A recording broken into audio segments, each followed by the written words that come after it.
Hello guys, പ്രകൃതി രമണീയമായ ഈ ഗ്രാമീണ വഴിയിലൂടെ ഞങ്ങൾ പോകുന്നത് ഫ്രണ്ടിൻ്റെ കല്യാണത്തിനാണ് കേട്ടോ. ഞങ്ങളുടെ ഫ്രണ്ടിൻ്റെ കല്യാണമാണേ. അങ്ങനെ ഞങ്ങൾ കല്യാണ വീട്ടിലെത്തിട്ടോ. ഇതാണ് കല്യാണ ചക്കനും പെണ്ണും.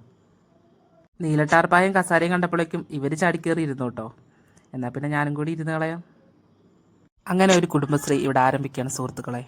അങ്ങനെ ഫുഡ് കഴിക്കാനും നേരമായി. ബിരിയാണി ആയിരുന്നു കേട്ടോ. അങ്ങനെ സാലഡും വന്നു, അച്ചാറും വന്നു, വെള്ളവും വന്നു, ലാസ്റ്റ് ബിരിയാണിയും വന്നു. വിശപ്പ് മാറുന്നില്ലെങ്കിലേ വല്ല കാടിത്തീറ്റയോ പിണ്ണാക്കോ കാടിയോ എന്തെങ്കിലുമൊക്കെ കളിക്കാൻ കൊടുക്കണം. കത്തായം കൊണ്ട് നിറയട്ടെ. തിന്നു മുടിക്കാൻ മാത്രമായിട്ട് ഇതങ്ങനെ കുറെ ആൾക്കാര് നീലത്താർപ്പയും കസേരയും കാണുമ്പോ കുറ്റിയും പറിച്ചു പോകുന്നുള്ളൂ. ഇഡ്ഡലി സാമ്പാറും കേട്ടാ ഇവനൊക്കെ നാണമുണ്ടോ? ഇത്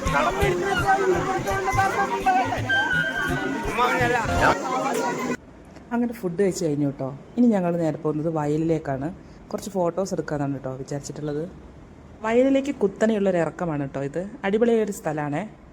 അങ്ങനെ കപ്പത്തോട്ടത്തിലൂടെ എല്ലാവരും നടക്കുകയാണ് സുഹൃത്തുക്കളെ. വയലിലേക്ക് ഞങ്ങൾ സാറിനെയും കൂടി കൂട്ടിയിട്ടുണ്ട് കേട്ടോ. എല്ലാവരും കൂടി ഫോട്ടോ എടുക്കാമെന്നാണ് വിചാരിച്ചിട്ടുള്ളത്. കണ്ടത്തിലെത്തിയില്ല കേട്ടോ, അപ്പോഴേക്കും തുടങ്ങി ഫോട്ടോ. രാമഭദ്രൻ തല്ലിയവൻ പിടിച്ചോ